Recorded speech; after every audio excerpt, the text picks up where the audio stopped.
Welcome. You're listening to the Malcontent News Russia-Ukraine War podcast, the show that cuts through the fog of war and updates you about the ongoing conflict in Ukraine. With your host, Linnea Hubbard. Don't forget to like, comment, and subscribe on Apple Podcasts, Spotify, and Google Podcasts. I'm Linnea Hubbard, and today is Friday, December 9th, 2022. It's been 3,208 days since Russia occupied Crimea on February 27, 2014, and 289 days since the large-scale invasion of Ukraine began. Today's podcast looks at what happened yesterday in the Russia-Ukraine war. The Malcontent News Russia-Ukraine War Update is compiled by our team from around the world.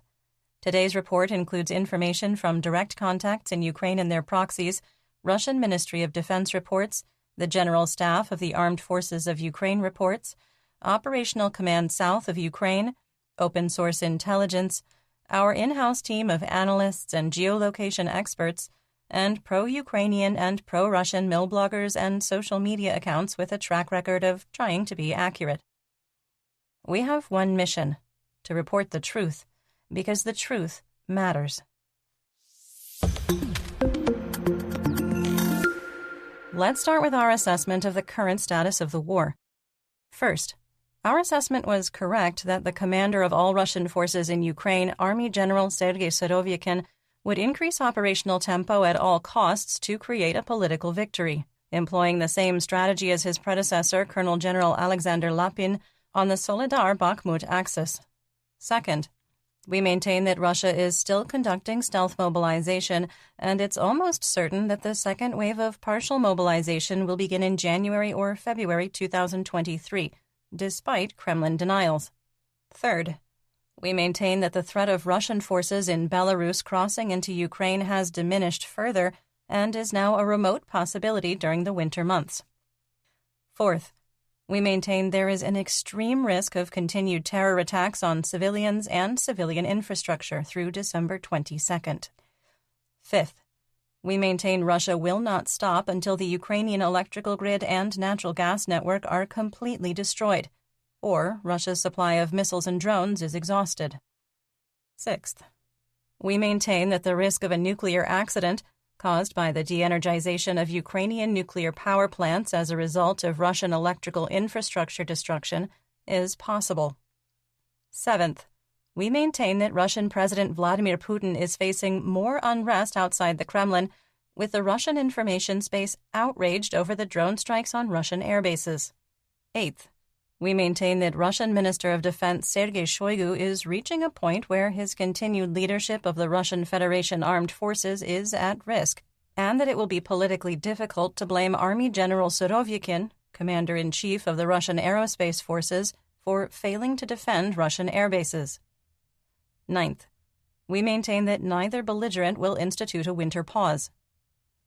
10th, we maintain that the Russian military within Ukraine is combat ineffective and can only mount effective defensive operations. 11th, we maintain that the private military company Wagner Group is spread too thin to be combat effective due to its expanding role in the Donetsk Oblast and the revelation of crippling battlefield losses. And finally, we maintain that Ukraine holds the battlefield initiative, forcing Russian troops to remain in a defensive posture.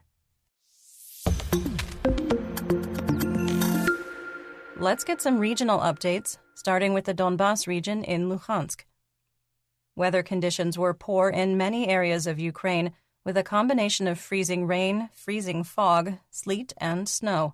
Operational tempo was reduced in many regions. The Russian Ministry of Defense made numerous claims of airstrikes across the front that, given the poor conditions, low visibility, low ceiling, and a lack of precision munitions, were dubious at best. The weather is expected to warm up. There were no reports of fighting around Novoselivsk, with Russian forces shelling Ukrainian positions throughout the day. Fighting continued in Ploshanka and Chervonopopivka, with the situation unchanged.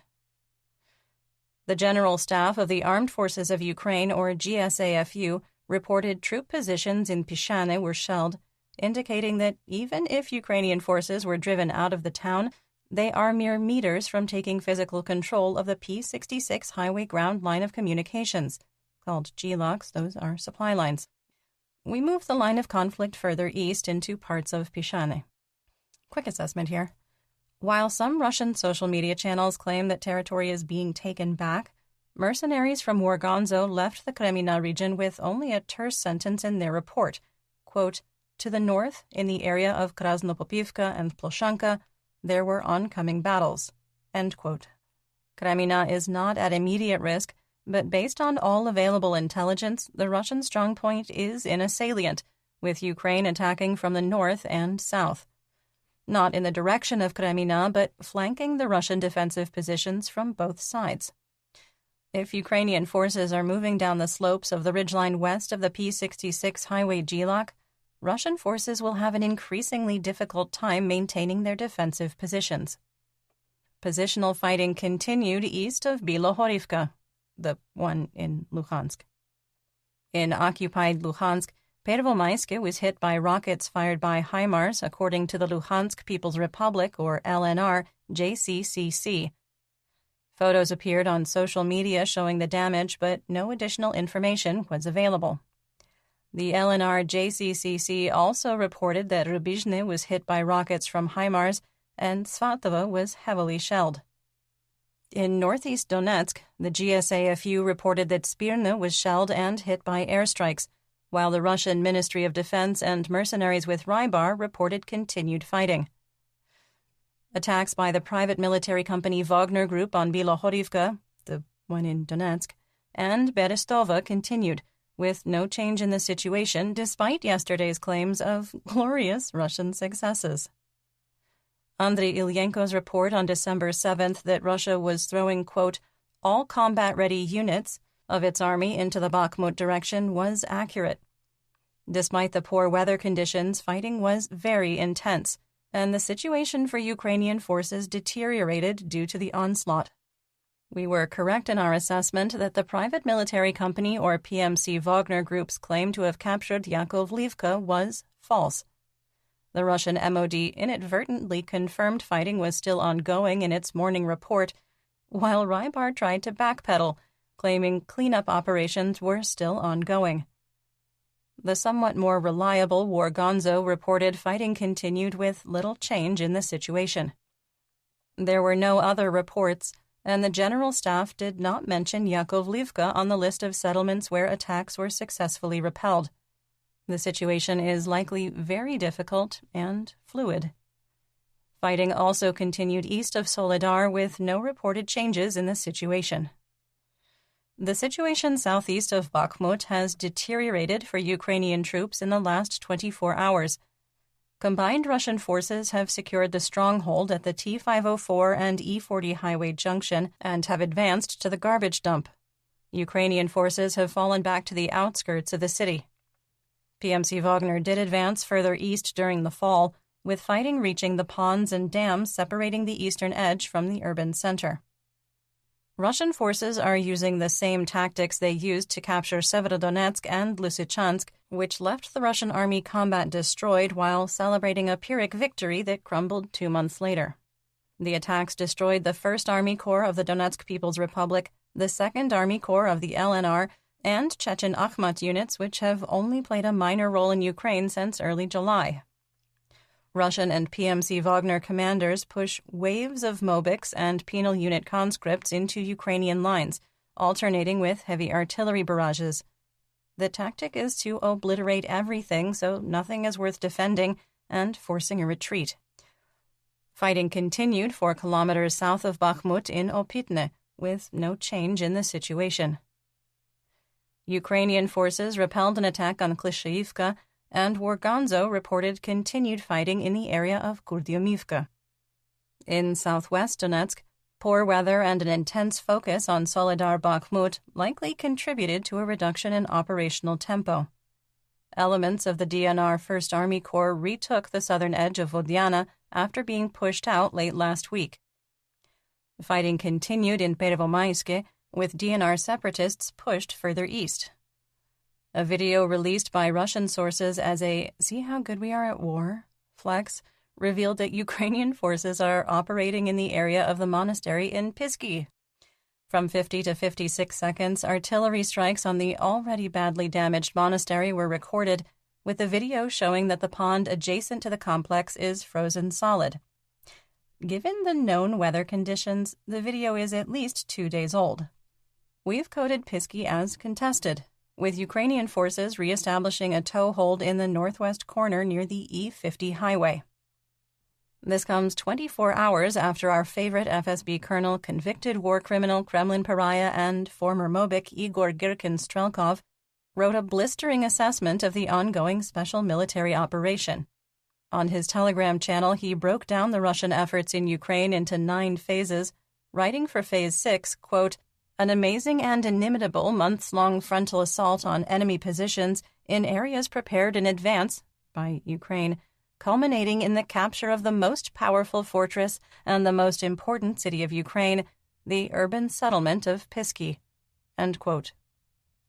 We've really missed the keen insights of Strelkov, and with the most recent videos showing the situation, he is probably tippity-typing away at 100 blyats per minute. Fighting in Marinka was positional, as the 1st Army Corps efforts appeared to be dwindling. A video showed a lone tank of the DNR advancing west on Prokofyeva Street, which our team geolocated.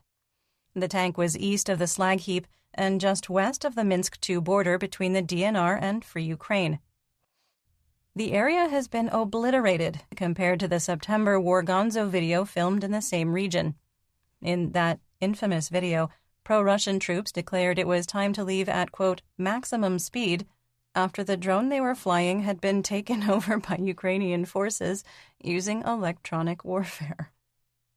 It was another day, and there was another attack on the eastern edge of Novomikhailivka with absolutely no change in the situation. The glorious traditions of the 1st Army Corps were maintained. Russian sources claimed Ukrainian troops attempted to advance on Mikilska without success. The People's Militia of the DNR released their 5 o'clock Follies report, claiming their forces destroyed a self-propelled howitzer, 2 main battle tanks or MBTs, and 10 units of, quote, "armored and automotive units." Their report had a fun typographical error, claiming that Ukrainian forces completed 150,000 fire missions using Grad rockets and 122, 152, and 155 millimeter artillery. Power was knocked out to large sections of Donetsk due to artillery and exacerbated by winter weather. Khorlivka and Donetsk continue to be shelled. Russian forces shelled Toretsk west of Khorlivka, striking a residential area and killing 1 person. Moving on to Kherson and Zaporizhia. There was mutual shelling by both belligerents in Kherson. Russian forces launched one of the largest artillery barrages since retreating across the Dnipro, conducting 68 fire missions on the Free Ukraine territories, wounding 8 people, and an additional report of 2 civilians killed. Russian forces shelled another hospital in Kherson, damaging the children's ward and the morgue. The Ukrainian government evacuated hospital patients in late November after a different hospital and a psychiatric care facility were hit by artillery. The Kherson suburb of Chornobaivka was also shelled, along with residential areas of Berislav. Ukrainian forces targeted Russian assets in Radensk, Hola Pristan, and Kakhovka. In Russian-occupied Novomykolaivka, an ammunition depot was destroyed, with multiple secondary explosions recorded. There was no change in the operational situation at the Zaporizhia nuclear power plant. Energoatom reported that Russian forces have brought S-21 multiple-launch rocket systems into the ZNPP compound and deployed them near Reactor 6 in defiance of the International Atomic Energy Agency, or IAEA. The state-run company said they had notified the IAEA about the situation. Ukrainian Foreign Minister Dmytro Kuleba said that Ukraine was still working with the IAEA to establish a demilitarized zone around the nuclear power plant. Wargonzo appeared to confirm the report that an ammunition depot in Russian-occupied Tokmak was destroyed on December 7th. The GSAFU reported artillery, rocket, and HIMARS strikes on Berdyansk, Tokmak, Melitopol, Enerhodar, Dniprorudne, Polochi, and Vasilivka, wounding 240 Russian troops, destroying 3 ammunition depots, and 20 pieces of military hardware. Along the line of contact, there was only sporadic artillery and tank fire from the Zaporizhzhia-Donetsk administrative border to Huliapola, to Orehiv, to Mali Shirabaki. In the Black Sea, Crimea, Mykolaiv, and Odessa region, there are 13 ships of the Black Sea Fleet on patrol, including a Kilo-class submarine capable of launching 4 Caliber cruise missiles. Russian occupation forces have re-established the bridge between the Kherson Oblast and Arabat Spit. Occupied Kherson Gauleiter Vladimir Soldo, recovering from being attacked by the Kherson Zoo raccoon last week, claimed that the bridge repair was to support, quote, tourism, and they expected up to 1 million people to visit in 2023 to enjoy the Black Sea. I'm sure it will be great. Russian forces shelled Kutsurub and Ochakiv, striking civilian infrastructure, residential areas, and farm buildings. There were no casualties reported. The aftermath of the December 8th S-300 anti-aircraft missile strike on Mykolaiv revealed that 21 buses and other transit equipment were damaged in the attack. In western and central Ukraine, in Dnipropetrovsk, Russian forces struck Nikopol, Chervonohryurivka, and Marinka with Grad rockets fired by MLRS during a 12-hour barrage. Power was knocked out to parts of Chervonohryurivka. In north and northeast Ukraine, in Chernihiv, the border towns of Chremyak and Khenivka were shelled for the second day in a row. Dmytro Zhivitsky, Sumy Oblast administrative and military governor, reported that the hromadas of Shalachin and Khotin were hit by 55 mortars fired from across the international border. There was no damage or injuries.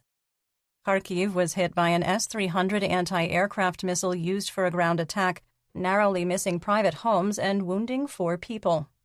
Ukrainian air defenses intercepted 3 of the 4 missiles, with debris falling in unpopulated areas. Poor weather, including snow and freezing rain, forced Ukrainian officials to close all main roads overnight.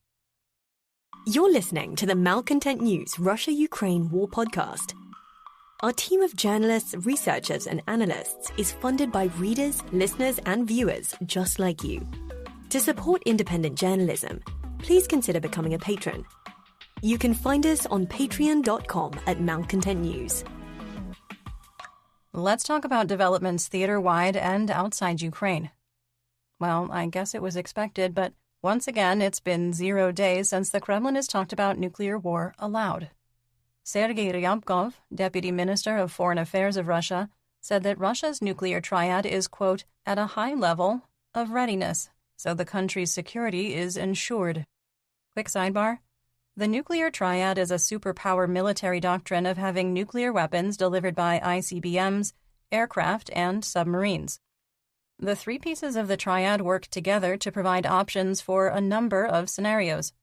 Bombers are inherently slower, allowing military and government leaders to respond to a potential threat while continuing negotiation and evaluation. Missile forces enable a rapid response, including first strike capability, while submarines can provide a fail-safe if surface forces have been destroyed, or strike from a short range, limiting possible responses. When asked about the United States House of Representatives passing an $858 billion military budget for 2023, that's 10 times larger than the 2023 Russian budget, Ryabkov said that the spending does not affect Russia's, quote, determination in defending its own interests. The day after Russian President Vladimir Putin compared himself to Peter the Great and expressed that one of the successes of the special military operation was the establishment of new territory for Russia, Kremlin spokesperson Dmitry Peskov told reporters that Putin wants peace. He told reporters, quote, there's a lot of work to be done to liberate the territories. In a number of new regions of Russia, there are occupied territories that have to be liberated, end quote. A gentle reminder here that President Putin has stated for over a decade all he wants is peace. Just a little peace. just a little piece of Poland, a little piece of Moldova, a little piece of Ukraine, a tiny little piece of Finland, just a bit of Lithuania. You get the picture. In Odessa, the Security Service of Ukraine arrested 2 Russian spies scouting locations of Ukrainian air defenses and ammunition storage points for a future cruise missile strike. Citizens of Russia, the married couple moved to Odessa in 2018 and are accused of being a sleeper cell activated at the start of the war.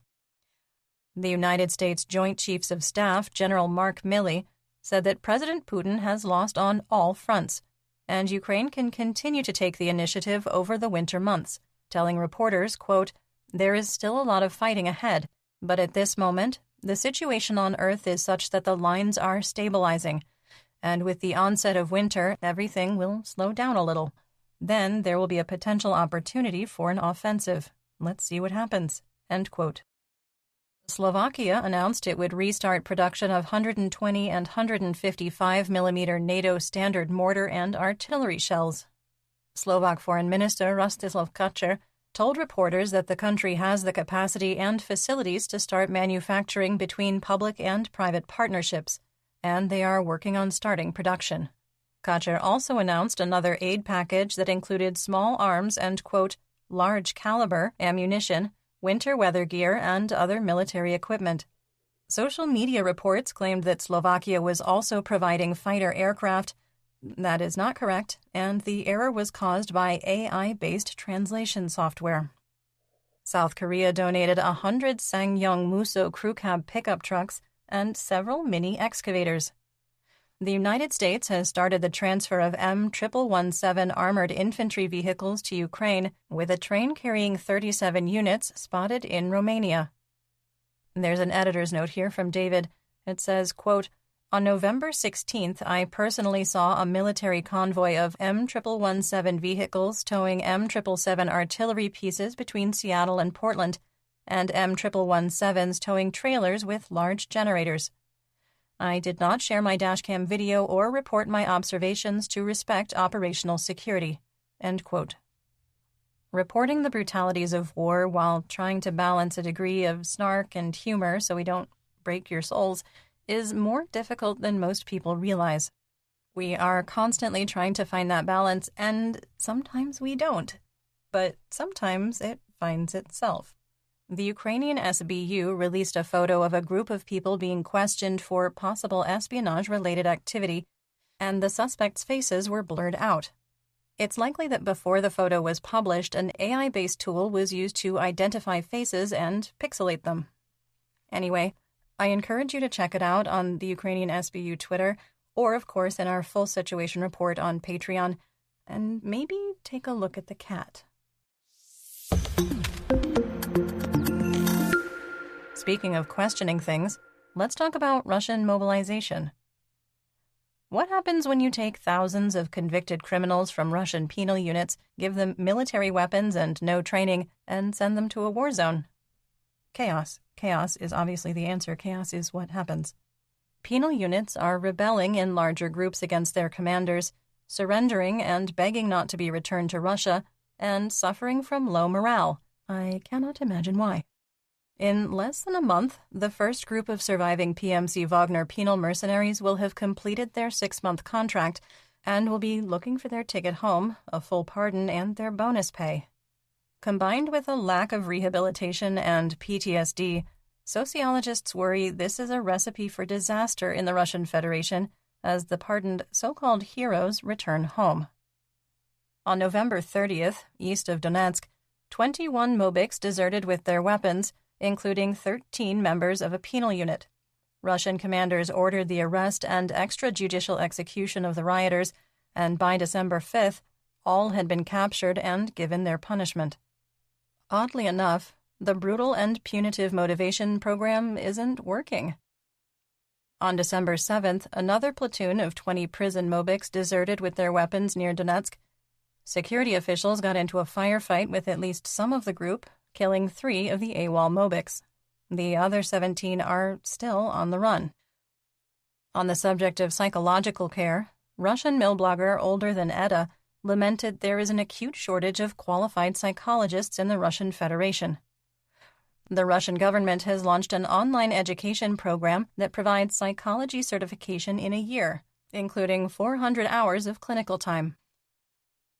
PMC Wagner Telegram channel Grey Zone reported that in the Svatovo region, Wagner mercenaries have been visiting Russian Mobic units. Well, more likely fighting with them, as Wagner is spread out over a 100-kilometer front. They claim that many of the Mobics are well-dressed and equipped, while a paragraph later reports that Russian troops are getting severe frostbite and freezing to death in the trenches. Supply interruptions, a lack of radio and communication equipment, and low motivation are continuous problems. Tankies and Vatniks, we have good news and we have bad news, comrades. First, the good news. The 1st Guards Tank Army of Russia, which has been combat destroyed twice, has been reconstituted back to combat strength.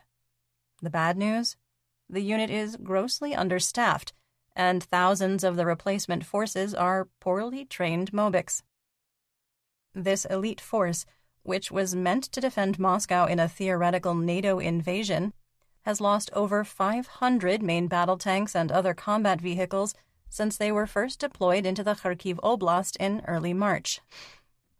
The Ukrainian Intelligence Directorate of the Ministry of Defense, or GUR, claims that the Kremlin is preparing to mobilize teenagers as young as 17 from the occupied territories. The United Nations considers anyone under 18 in the military a, quote, child soldier. Now, in the United States, high school graduates can enlist at 17 with permission from their parent or legal guardian, but are not allowed to serve in combat zones until they're 18. Some assessment here. If Russia starts to force teenage Ukrainians in the occupied territories into Mobic units, it is an extension of their genocidal policies. There is a new problem in the occupied territories. Beyond armed deserter Mobics and stealth mobilization, the region is suffering There is a new problem in the occupied areas. Beyond armed deserter Mobics and stealth mobilization. The region is suffering a concrete shortage. I know, how surprising. Almost all construction and public works efforts are suspended due to the growing shortages. Russian administrators blame sanctions, with some pointing out that the mass construction of half-height dragon's teeth and prefabricated bunkers might have something to do with it. The wintertime loss of the Kerch Bridge is biting hard, with ferry closures and delays backing up hundreds of trucks and massive traffic jams in Mariupol on the much longer and more dangerous route through southern Donetsk and Zaporizhia. Ice storms on Wednesday crippled Russian logistics, with no plan or equipment in place to treat Mariupol roads. While ice is an equal opportunity logistics killer, the destroyed railroad bridge over the Kerch Strait would likely have still been operational. According to Mediascope, there may be more open-source intelligence analysts, reporters, Vatniks, and Tankies watching propagandists Olga Skabeeva and Volodymyr Solovyov than Russian citizens. Only Skabeeva's show, 60 Minutes, was in Russia's top 100 watched programs, ranking 62nd. The program Evening with Volodymyr Solovyov dropped out of the top 100 after ranking as high as 7th place in July. Before the start of the war in Ukraine, Russia was already suffering from a demographic and population crisis, which has only been made worse. While AIDS is no longer a death sentence, it does complicate dating, sexuality, and reproductive health. And according to the United Nations Program on HIV and AIDS, Russia now accounts for 3.9% of the world's new AIDS infections, climbing to 5th place. South Africa, Mozambique, Nigeria, and India occupy the top 4 spots. The Russian Ministry of Defense claimed it had destroyed 10 M142 and M270 HIMARS launchers in the last 3 days. PMC Wagner dismissed the claims on their Telegram channel, with Grey Zone writing, quote, "Last night I slept with Irina Shayk," end quote. Irina Shayk is a Russian supermodel who once had a relationship with Ye, back when he was Kanye West. Is Ye connected to Moscow? Well, they need all the help they can get, especially now that Agent Whiskers has been compromised in Ukraine and sold out their contact for a piece of Black Sea salmon. In our War Crimes and Human Rights segment, we discuss events that might be upsetting to hear about. There is no graphic detail in today's report, but if you are sensitive to descriptions of human rights abuses, please feel free to skip ahead to the next segment. Timestamps are in the description. WNBA basketball player and two-time Olympic gold medalist Brittany Griner was exchanged for convicted Russian arms dealer Viktor Bout. Russian officials arrested Griner in St. Petersburg for having vape pen cartridges containing CBD oil just days before the start of Russia's special military operation. Griner denied she possessed the cartridges, but, in court, claimed she had them because she didn't understand Russia's law, on the advice of her attorney, who told her she would get a more lenient sentence. Griner was initially sentenced to 9.5 years in a maximum security penal colony, which was reduced to 9 years in an appeal. Bout, once known as the Merchant of Death, was arrested in a sting operation in 2008. He's been in custody ever since and fought extradition from Thailand for 2 years. He was convicted in 2012 in United States federal court and sentenced to 25 years in prison. Accounting for the time he had spent in custody before his conviction, Bout was scheduled to be released in early 2029 and was being held in a minimum security prison. The exchange took place at the Al Bateen Executive Airport in Abu Dhabi. The Biden administration had been negotiating the release of Griner and disgraced former United States Marine Paul Whelan, who was arrested by Russian officials in 2018 for espionage. Whelan was given a bad conduct discharge and busted in rank after being convicted of larceny of $10,000 or more in a court-martial. He was in Moscow working for Kelly Service as an IT security director at the time of his arrest. Whelan holds legal passports with the United States, Canada, Ireland, and Great Britain, and other nations have been working to secure his release. In July, there were reports that a tentative deal between Moscow and Washington had been reached. Whelan disappeared in mid-November and missed multiple scheduled contact calls with his family, raising alarms among his advocates. He was returned to a Russian penal colony on December 2nd, but would not tell family members or U.S. officials if he had been hospitalized.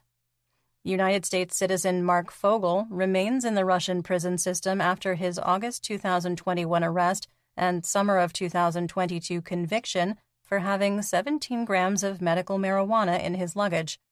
He was sentenced to 14 years in the Russian penal system for having a trafficable quantity of drugs. The exchange has left almost no one happy except the Kremlin for the propaganda win. Russian state media was already reporting that Bout was maltreated while in United States custody and allowed Whelan to give an interview to CNN to express his disappointment at not being released. The Russian Federation asked the United Nations to investigate the wide-scale shelling of Donetsk on December 5th and 6th and to condemn Ukraine for the attacks on civilians. Stefan Dujarric, the representative of the UN Secretary-General, announced that investigators could not identify who has been shelling Donetsk. The International Committee of the Red Cross announced that last week they were able to visit Ukrainian POWs held by Russia for the first time since February 24th. The ICRC reported they visited with POWs for 2 days and provided them with hygiene products, blankets, warm clothes, and books. President Putin admitted that Russia is systematically destroying Ukraine's energy infrastructure intentionally as revenge for striking the Kerch Bridge, saying, quote, "There is currently a lot of noise about our strikes on the energy infrastructure of the neighboring country. Yes, we are doing it. But who started it? Who hit the Crimean Bridge? Who blew up the power line from the Kursk nuclear power plant? And who did not supply water to Donetsk? Not supplying water to a city of millions is an act of genocide. No one has said a word about it anywhere. In general, there is complete silence." End quote. Quick note here. Hi, bestie. Malcontent News here. We've actually repeatedly covered the water and sewage outages in Donetsk since the first problems started. You, however, have had our website banned in Russia since March 23rd, and reportedly our chief content officer is on a hit list along with almost 5,000 other journalists and mill bloggers worldwide. Maybe you should get out of your bunker every now and then and touch some grass and stop with the professional victim act. It's not cute. A United Nations report concluded that Russian troops had executed 441 civilians since February 24th in extrajudicial executions, including 24 children. In Vatican City, during the daily prayer offered by Pope Francis, as he asked for prayers for Ukraine, he paused and started to cry. Through a trembling voice after gaining his composure, he continued. A quick note from our analyst team. Everyone on the team who saw the clip had the same reaction, because we've all experienced this. We have an idea of what inspired Pope Francis to write his prayer. The day before, the mayor of Lviv, Andriy Sadovyi, presented the pontiff with a cross that included a piece of shrapnel that had been removed from a Ukrainian child's body. During that ceremony, Pope Francis compared Russia's actions in Ukraine to Operation Reinhard, the start of the Nazi final solution, and the mass extermination of Poland's Jews.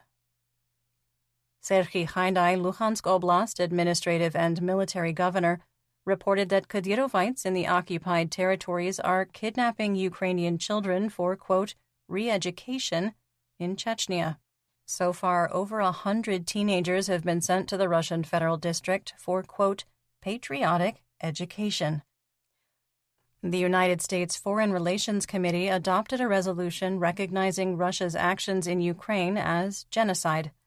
The document requested United States President Joe Biden impose sanctions on Russia using the Magnitsky Act against people involved in genocide.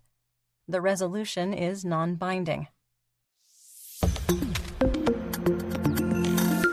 In economic news, the Russian ruble was unchanged, holding at 63 for $1. Oil prices continued their slide into bear territory, with WTI crude trading at $72 a barrel and Brent falling to $76.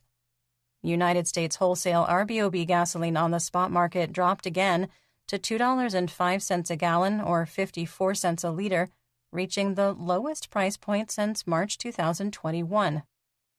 Dutch TTF natural gas futures gave back their gains, falling to €137 per megawatt-hour for January 2023 delivery and €138 for February. Chicago SRW wheat futures rose a few cents to $7.51 a bushel for March 2023 delivery. And that's what we know. Join me again tomorrow for more updates. Until then, stay safe, everyone. You've been listening to the Malcontent News Russia-Ukraine War podcast. To help keep us independent, please consider providing financial support by becoming a patron. Want on-demand news in your hand? Download the Google News app and make Malcontent News one of your favorites to receive breaking news updates. Thank you for listening.